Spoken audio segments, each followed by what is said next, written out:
I'm Mike. And I'm Angela. And this is NFGeeks. All right. Well, we have a very special episode today of NFGeeks because this is going to be an ENFP Supernova.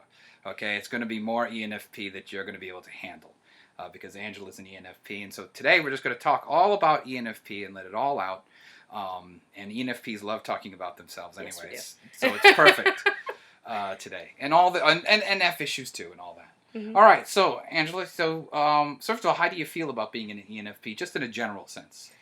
Like when you found out or, read the profile or anything? Well, when I found out, when I took your class and we were talking a little bit more about it and how we found out that both you and I are ENFPs, it definitely matches because I feel like our personalities definitely click, and the fact that we're the same, that we're ENFPs, it definitely matches, and you can definitely tell when we're together.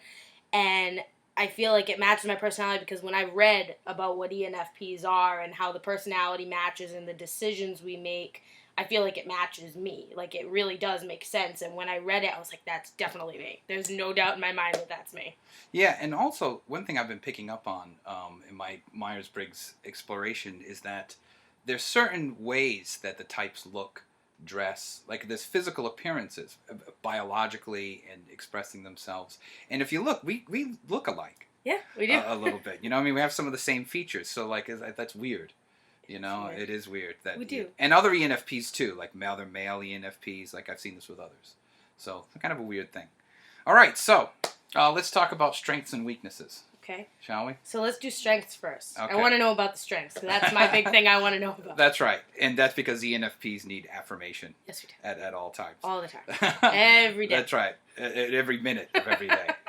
So I think the ENFP, or at least for me, I find that the greatest strength of ENFP is really being able to read people accurately, and never really have that be off in any sense, in any large sense, my first impression about a person is almost always right. Yep. And also I find too, and this took a while to get over, and you might find it too, is that ENFPs are able to understand people regardless of the nonsense they're spewing about whatever the reason they're doing what they're doing. Mm-hmm. So they're talking about, well, this is why I did this, this, and that. And in my mind, I'm always thinking, no, that's not why you did it. It's the total opposite. Right. Or sometimes it is the same, but I feel like that's the same thing with me. I feel like I have a very good judge of character and kind of how it is, and I feel like I've had a good sensibility where if somebody's really just completely talking and not going with it, I can tell right off the bat that they're just completely just not even going with what they're really doing. Sure, and we always know when we're being bullshitted. Yes, exactly. Now, we may go with the bullshit because we're wimpy, and you know what I mean, and we may we hate allow conflict. We hate conflict, so we'll allow it,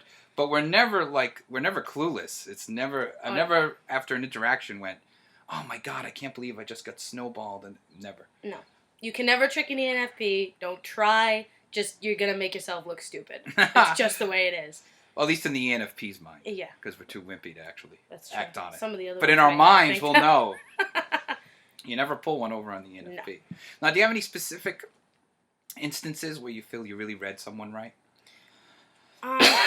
Positive or negative? Well, positively, I've definitely have a couple of friends who I definitely have seen them as a good person. Even when we were younger, I feel like I could do that. And I only made friends with the people I really felt that I could be friends with, and somebody that wasn't going to screw me over.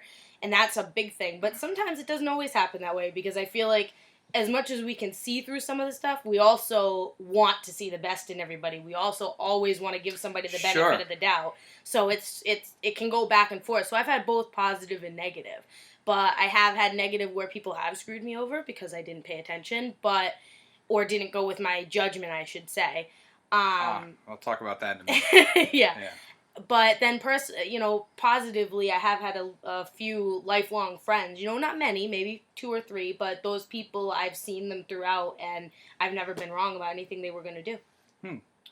Talking about the judgment, and you might find this helpful, and I talked about this in a previous episode of NFGeeks, but I find that the only time when I'm really wrong about somebody is when I let my perceiving function take over, because I'm having anxiety. Yeah. So I read something about somebody, and it's awful. They're a sociopath. That gives me anxiety. And then I think of because perceiving means you can see all sorts of different ideas. You see every angle. Mm-hmm. So I pick an explanation from my perceiving that would reduce my anxiety. Like, oh no, they're really just this way or really just that way. Mm-hmm. And then they reveal themselves, and the initial intuition is always right. So when you're wrong about somebody, it might be because you're letting your perceiving function find an answer to lower your anxiety. Because you've read somebody and you're like, oh no, they're a horrible human being. Yeah. And even later, if you find out maybe afterwards, like, I know one specific instance that I know is I had a friend. What happened? She was one of my very good friends. I, saw all the good things that she did, but I tended to kind of push the bad things to the side. Yeah, because that's I wanted the perceiving. Yep. And the perceiving definitely got in the way because even though I knew that maybe some of the things that she was doing or the way she was treating me as a friend weren't good, I wanted to push those out of the way because I was seeing, well, maybe it's just this. Maybe she's just having a bad day. Maybe it's just this. Instead of, well, maybe she's just being a jerk. That kind of thing. Yep. That's right. And actually, I remember that story because in a future episode that we're going to do about ENFP, I'm going to talk about that in more detail, why that happens. All right, so any other strengths you could think of you want me to think of for your affirmation? Maybe think of, because you're the expert. So. Oh, okay. All right, I think one other strength, and granted, we're NF, so we're not totally void of this, but I find that ENFPs are the least melancholy of the NFs. The NFs are often very depressed and very sad, and they love the rain, and you know what I mean? They're all very sad. And I think the ENFP, although we have melancholy, I've had moments of deep melancholy. Definitely. So it's not like we're not NFs. That's another episode we have to talk about. We are NFs. People seem to think we're not. But in general, I find that we are melancholy the least over time. That we're generally pretty happy people, or try to be as happy as possible. You know what I mean? We're trying to look on the bright side, look on the happy side. We're trying even to in the most be terrible positive. situation, we still try and do it that way. That's right. Or find some silver lining. We can always find the silver lining. Oh yeah, definitely. I can definitely see that. The ENFPs definitely see the silver lining all the time. Anything rings a bell with you, like specifically, or? Just in general, I'm a young adult and dealing with money and stuff. I find money is definitely one of those things where sometimes I'll be spending money and I'll say, oh, don't worry about it, I'm going to get, a check next week, or I'll have plenty of money at the end of the week, or I'll find a way to figure it out or something, when in reality it's, no, you're being pretty stupid and you should really be thinking about this like a big kid. Yeah, that's a great segue into weaknesses, actually, because ENFPs have this with money too. It's not a priority. No. I mean, it's kind of a priority, like, I need to eat and I need to have gas, but we're not like the little ants storing away, trying to save and trying to make it a big deal. And we're not. We're kind of, it's very fluid with us. Mm-hmm. And in fact, I don't know if this resonates with you, but I laughed when I read this. One profile I read said that one thing about ENFPs, they usually don't have cash on hand. Like, they don't have a lot of cash in their wallet. They're not, like, carrying around... And sometimes they need cash. Like, you need cash for things. And they got nothing. Like, I got to go find a bank or something. Yeah. And, for the ATM. And go I to the laughed. bank 3 or 4 times a day instead of just getting what we need at that point. Right, exactly. I don't always have... Sometimes I have no cash at all on me. Me too. Throughout the day. Or $2. I'll have just enough to buy a coffee, and that's about it. Right. I'll have, like, $2 or $3 and some change in my car. In the car door, and that's it. I won't have any actual money. Look, we're adults. We have ATMs and whatever. But like hand-on cash, I rarely have hand-on cash. Me too. I rarely Isn't that funny? Yeah. See, ENFPs, this is a real thing. It works. Yeah. All right, so let's talk about weaknesses. So you ready? I know, this is going to cry now. All right, trauma's coming. Let's do it. Yes. All right, so this is something I say to every ENFP, and I don't say it lightly because it's about myself too. So this is words of wisdom from one ENFP to another, and that is that, Angela, everyone loves a maverick, but everybody wishes the maverick would be something a little more than just a maverick. You understand what I mean by that? What I mean, so I'll just tell you. Yeah, just elaborate a little Sure, bit. what I mean by that is, the ENFP is very freewheeling and very authentic and very doing their own thing, and so we're sort of outside the box all the time, and people love when they see somebody outside the box. But in general, everyone would be a little more happier if we were a little more stable, a little more together, a little more goal-oriented, a little more ambitious, a little less bohemian, a little less, laying in a hammock enjoying the day, and to be a little more, goal-oriented, construction-oriented, you know. So how does that feel? If I could, as you cry because you think of your parents scolding you. Yeah. If I could come up with it, I would say the same thing as we talked about the other day. Was it's like not so much as the square peg fitting in the circular hole. It's like a dodecahedron trying to fit through a little tiny slot. You just feel like no matter what you do, it just won't fit. And you can try as hard as you want, or other people can try and put you in there, but it's never truly gonna happen that way. Fully. Okay, so now I have to push you on this. That is the problem with the ENFP is that we assume, why should we even try when I could just be eating like a Reese's, you know, or ice cream, or be happy. Why am I gonna lose 30 pounds when I could just go and eat a candy bar or something, and you know? be happy. So we don't actually. So sometimes we push, and then sometimes say, you know, I'd rather be, you know, at the beach or something. And I'd rather be doing something more fun, and so we give up. Yeah. Any other thoughts? Mm-hmm. That's one of the big weaknesses. Yeah, and I feel like that works too but it's good also in a way because we live in a society where it's, you know, just in general, you know, they want, you know, for me being a, you know, in my 20s woman, you know, I should be a size 4, or I should be, you know, blonde hair, blue eyes, 6 feet tall. Instead, I'm barely over midget height, you know, and I'm, you know, according to my doctor, overweight.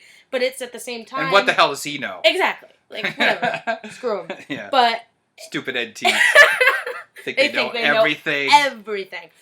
But it works that way because then I feel like I'm just like, you know what? Whatever. I like the way that I am. I like the way, you know, that I'm living. I'm, you know, with somebody who loves me for the way that I am, so whatever. If I'm happy and the person that I'm with is happy, whatever. And that goes for all NFs. Don't let any man or woman tell you that you're not good enough for them, because all it is you need to find somebody that's good for you, and don't worry about it. That's right. Mm-hmm. Okay. So, what I want to do now, Angela, is talk about some basic values of NF and how you express them as an ENFP. Okay. You know, and I'll try to pick values that I have too, because obviously it would be very similar. Yeah. So one value that's very important for me in terms of self-image is authenticity. Granted, all the NFs care about authenticity, but I think there's something particularly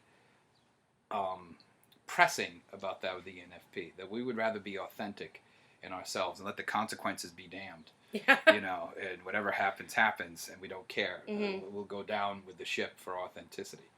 So, now I have a lot of examples of that, and you even are present for some of them. But how about yourself? How do you express? First of all, does that resonate with you at all? Do you feel authenticity is important to you?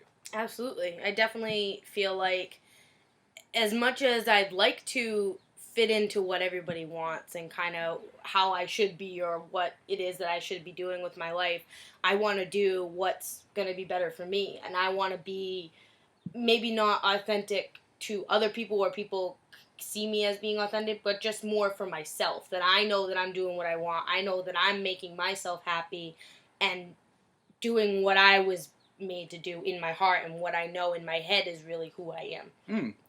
Yeah, in fact, I find, and I'd like you to comment on this, I find that one of the most miserable experiences, even though this is brief in the day, is coming up with fake small talk, because you're with somebody who, like, you kind of peripherally know, and so they start talking about the weather, or they start talking about the day, or whatever, and you have to get through it, so, you know, you fake talk about it, and then afterwards always feel, like, so scummy, like, oh, why didn't I just tell them the truth that I'm miserable, and, you know, why did I fake it?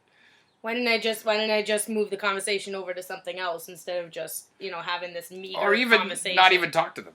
Yeah, that's true. I could have just walked away. Hey, how you doing? Okay, move on with my life. All right. So now let's look at some others. Another thing that we're sort of, people give us a hard time about, but I think is important for ENFPs, is enthusiasm, and that we're very enthusiastic. Now, granted, all the NFs are enthusiastic, but there's something particularly strong about that with NFs. We're very bubbly and kind of out there, and we just want to be like, hey, look at me, and, you know, but not in like a, I want to grab all the attention for whatever I can do way, but if there's a way that I can say, you know, again, that's my perception of how it is I don't think I want to be the center of attention, but if I can get everybody to look around at me and I can get the conversation to lead towards me, sometimes I'll do that. All right. Well, that's great. Well, we're just out of time, and so that's it. Any final things? No, just that it's awesome to be an ENFP. Yes, it NFs are good in general, but the ENFPs are the best by far. Great. All right.